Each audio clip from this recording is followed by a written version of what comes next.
아버지, 응급실 또 가시겠어요? 아니다. 이젠 가지 않겠다. 나 혼자 해결할 거다마. 올해 74, 박영식 씨의 하루는 늘 새벽 3시에 시작된다. 정확히는 비명과 함께 시작된다. 다리에 쥐가 났다. 종아리 근육이 돌처럼 굳어지며 온몸을 뒤틀리게 만드는 고통. 이 고통은 이미 3년째 반복되고 있다. 그는 이불을 걷어차고 침대 가장자리에 앉았다. 양손으로 종아리를 움켜쥐었다. 근육은 바위처럼 딱딱했다. 손가락으로 눌러봐도 소용없었다. 통증은 점점 심해졌다. 심장이 빠르게 뛰었다. 식은땀이 등을 타고 흘러내렸다. 진통제를 먹어야 해. 그는 비틀거리며 화장실로 갔다. 선반에는 약통이 줄지어 있었다. 혈압약, 당뇨약, 관절약, 그리고 진통제를 입에 털어넣고 물로 삼켰다. 하지만 약이 듣기까지는 시간이 걸렸다. 그 시간 동안 그는 화장실 바닥에 주저앉아 다리를 펴고 앉았다. 10분이 지나서야 통증이 조금씩 가라앉았다. 근육의 경련이 풀리고 다리를 움직일 수 있게 되었다. 그는 거울을 봤다. 74세 노인은 창백한 얼굴로 자신을 바라보고 있었다. 오늘도 살아남았구나. 이런 일은 일주일에 서너 번 반복됐다. 처음에는 한 달에 한 번이었다. 그러다 일주일에 한 번이 되었고 이제는 거의 격일로 찾아왔다. 낮에도 갑자기 쥐가 날 때가 있었다. 길을 걷다가 계단을 오르다가 심지어 의자에 앉아 있다가도 한 번은 마트에서 장을 보다가 갑자기 다리에 쥐가 나서 그 자리에 주저앉았다.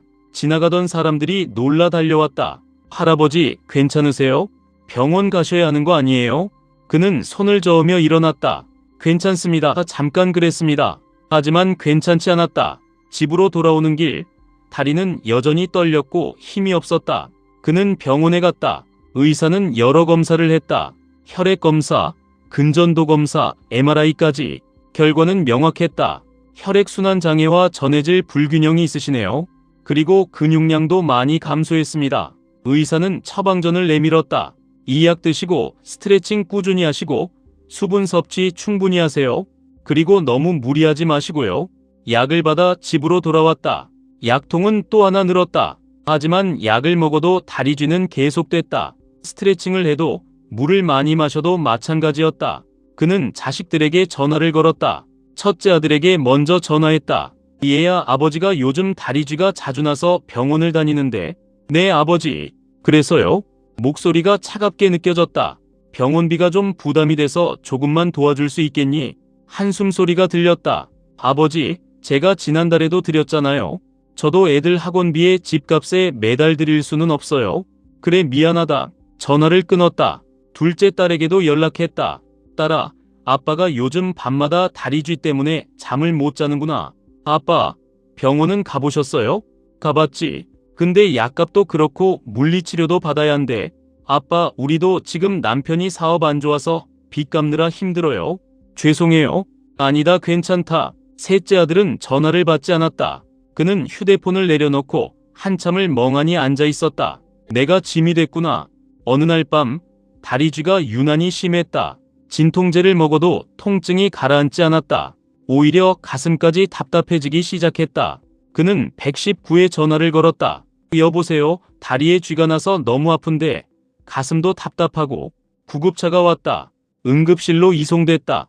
응급실 의사는 심전도를 찍고 혈액 검사를 했다. 다행히 심장은 괜찮으십니다. 다리 쥐 때문에 과호흡이 온 것 같네요. 진통제 맞고 좀 쉬세요. 새벽까지 응급실 침대에 누워 있었다. 주사를 맞고 나니 통증이 가라앉았다. 간호사가 퇴원 수속 서류를 가져왔다. 보호자분은 안 계세요? 혼자 삽니다. 집에 가셔서 누가 돌봐드릴 분은 없습니다. 간호사는 안타까운 표정을 지었다. 응급실비는 10만 원이 넘었다. 그는 카드를 꺼내 계산했다. 카드는 이미 한도가 거의 찼다. 택시를 타고 집으로 돌아왔다. 빈집은 조용했다. 그는 소파에 앉아 천장을 바라봤다. 이렇게 살다가 결국 어디선가 혼자 죽는 건가? 이런 일이 한 달에 두세 번씩 반복됐다. 응급실에 갈 때마다 비용이 들었고 자식들은 점점 더 연락을 피했다. 3개월 후 큰아들이 찾아왔다. 아버지, 솔직히 말씀드릴게요. 아들은 소파에 앉으며 말했다. 저희도 더 이상은 힘들어요. 아버지 병원비 계속 대드릴 수 없어요. 그는 고개를 끄덕였다. 그래 알겠다. 그리고 아버지, 요양원 알아보시는 게 어떨까요? 요양원? 네. 거기 가시면 간호사들이 관리해주고 응급 상황에도 바로 대처해주잖아요. 나는 아직 내 힘으로 살 수 있다. 아버지, 현실을 보세요. 밤마다 응급실 가시는데 언제까지 그러실 거예요? 아들의 목소리는 짜증이 섞여 있었다. 그리고 솔직히 저희도 계속 연락받는 게 부담이에요. 한밤중에 전화 오면 저희도 놀라고. 그 말에 가슴이 철렁 내려앉았다. 내가 부담이구나. 알겠다. 더 이상 연락 안 하마. 아버지, 가거라. 너희도 바쁘지 않냐? 아들은 머뭇거리다가 일어섰다. 그럼 건강하세요. 문이 닫혔다. 그는 혼자 남았다. 그날 밤 또 다리에 쥐가 났다. 하지만 그는 진통제를 먹지 않았다. 119도 부르지 않았다. 그저 바닥에 누워 통증을 견뎠다. 견디자, 나 혼자 견디자. 더 이상 누구에게도 짐이 되지 말자. 1시간이 지나서야 통증이 조금씩 가라앉았다. 그는 땀에 젖은 채 바닥에 누워 천장을 바라봤다. 이제 기대하지 말자. 아무도 나를 돌봐주지 않아. 나도 기대하지 않겠어. 그렇게 생각하니 모든 것이 무의미하게 느껴졌다.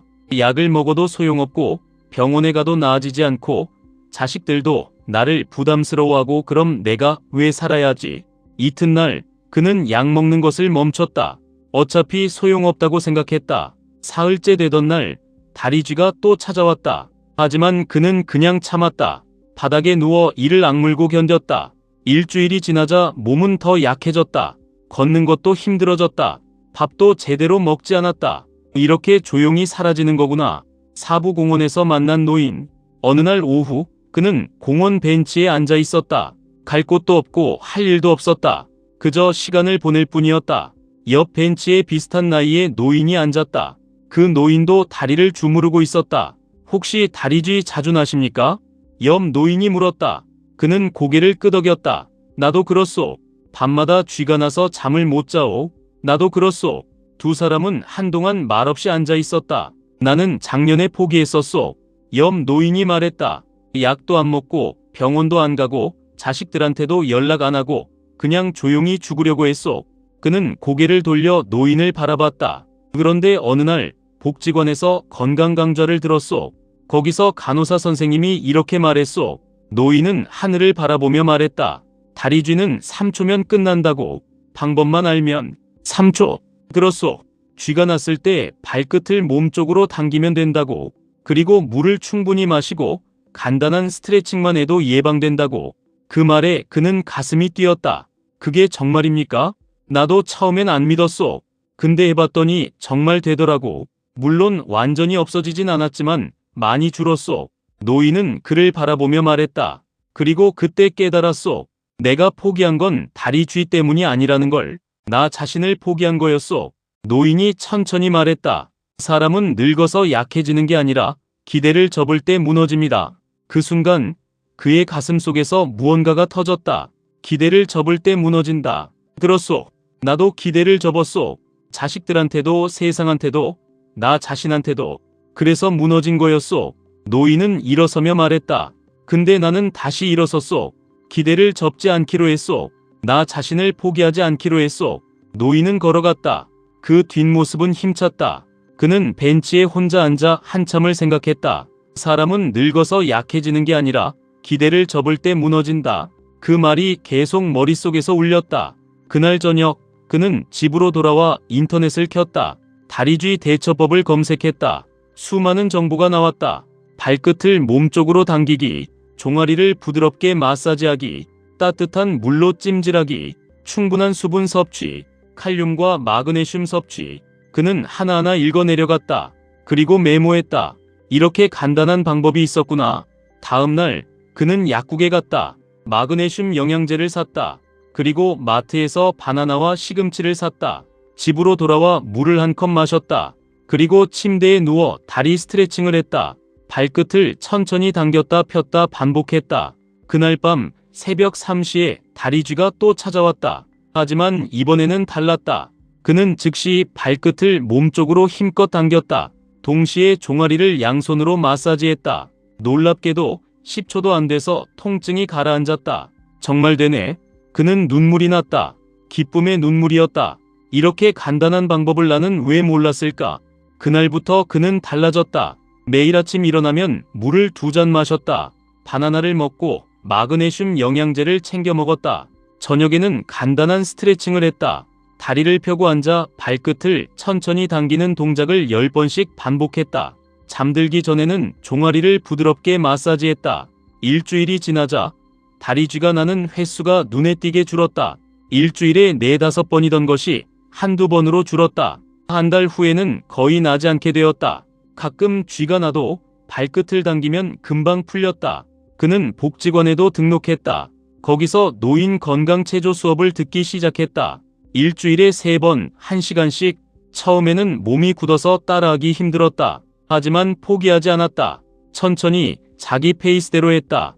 2달이 지나자 몸이 많이 가벼워졌다. 다리에 힘도 생겼고 계단을 오르는 것도 한결 수월해졌다. 어느 날 복지관에서 새로운 어르신을 만났다. 그는 70대 초반으로 보였고 표정이 어두웠다. 어르신, 무슨 고민 있으세요? 그가 다가가 물었다. 아나는 밤마다 다리쥐 때문에 잠을 못 자서 죽고 싶을 지경이요. 그 말에 그는 웃었다. 나도 그랬습니다. 작년까지만 해도. 정말입니까? 네. 밤마다 응급실 갈 정도였으니까요. 근데 지금은 거의 안 나요. 어떻게 하셨습니까? 그는 자신이 배운 방법들을 천천히 설명해줬다. 발끝 당기는 법, 스트레칭 방법, 수분 섭취, 영양제, 마사지. 이렇게 간단한 방법들이었어요. 저도 몰랐었죠. 포기하고 있었으니까. 옆 어르신은 눈을 빛냈다. 그럼 나도 할 수 있을까요? 물론이죠. 나도 했는데 어르신이 못하실 리 없어요. 그날 이후 그는 복지관에서 같은 고민을 가진 어르신들을 도왔다. 자신이 배운 것들을 나눠줬다. 다리 쥐 났을 때는 이렇게 하세요. 발끝을 몸쪽으로 당기세요. 3초면 됩니다. 물은 하루에 6잔 이상 드세요. 커피 말고 물로요. 바나나 드세요. 칼륨이 많아서 근육 경련에 좋아요. 어르신들은 감사해했다. 그리고 그는 그들의 감사 속에서 자신의 가치를 발견했다. 나는 아직 누군가에게 도움이 될 수 있구나. 전화가 왔다. 아버지, 요즘 어떻게 지내세요? 응, 잘 지낸다. 병원은 안 가세요? 응급실은 안 간지 오래됐다. 이제 다리 쥐도 거의 안 나거든. 정말요? 어떻게? 그는 웃으며 설명했다. 방법을 알았거든. 그리고 복지관에서 운동도 하고 있어. 아버지 혼자서 그렇게. 아들의 목소리가 떨렸다. 그래, 혼자서도 할 수 있더라. 기대를 접지 않으니까. 아버지 죄송해요. 제가 너무 모질게. 아니다. 너희 덕분에 나는 깨달았다. 내가 약한 건 나이 때문이 아니라 나 자신을 포기했기 때문이라는 걸. 한참의 침묵 후 아들이 말했다. 아버지, 이번 주말에 뵈러 갈게요. 손주들 데리고요. 그래, 기다리마. 전화를 끊고 그는 창밖을 바라봤다. 봄 햇살이 따스했다. 지금도 그는 매일 아침 물을 마신다. 스트레칭을 하고 복지관에 간다. 다른 어르신들과 운동을 하고 점심을 함께 먹는다. 가끔 다리에 쥐가 날 때도 있다. 하지만 이제는 두렵지 않다. 발끝을 당기면 금방 풀린다는 걸 알기 때문이다. 자식들은 한 달에 한 번씩 찾아온다. 손주들이 뛰어노는 모습을 보면 행복하다. 하지만 그들이 오지 않아도 괜찮다. 그는 그것에 기대지 않는다. 어느 날 복지관에서 새로운 어르신이 또 찾아왔다. 저 밤마다 다리쥐 때문에 너무 힘듭니다. 그는 웃으며 다가갔다. 제가 도와드릴게요. 3초면 됩니다. 지금도 그는 매일을 산다. 완벽하지 않다. 여전히 몸은 아프고 가끔 외롭다. 하지만 그는 포기하지 않는다. 왜냐하면 그는 알기 때문이다. 사람은 늙어서 약해지는 게 아니라 기대를 접을 때 무너진다는 것을. 그리고 그는 기대를 접지 않기로 했다. 나 자신에 대한 기대를, 내일에 대한 기대를, 살아갈 이유에 대한 기대를. 다리 쥐 났을 때 3초 대처법. 발끝을 몸쪽으로 힘껏 당기기. 종아리를 양손으로 부드럽게 마사지. 따뜻한 물로 찜질. 예방 방법.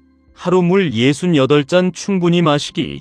바나나, 시금치 등 칼륨 풍부한 음식 섭취. 마그네슘 영양제 복용. 잠들기 전 다리 스트레칭 10분. 규칙적인 가벼운 운동. 이 이야기를 들으신 여러분께 전하고 싶은 말이 있습니다. 여러분은 아직 기대해도 됩니다. 다리 쥐 하나 때문에 인생을 포기하지 마세요. 몸이 아프다고, 나이가 들었다고, 혼자라고 해서 스스로를 포기하지 마세요. 방법은 있습니다. 3초면 됩니다. 그 3초가 여러분의 하루를 바꿀 수 있습니다. 이 영상이 조금이라도 도움이 되셨다면 좋아요 버튼을 눌러주시고 구독도 부탁드립니다. 그리고 댓글로 여러분의 건강 고민을 들려주세요. 함께 나누면 해결책을 찾을 수 있습니다. 다음 이야기에서 또 뵙겠습니다. 건강하세요. 포기하지 마세요. 감사합니다.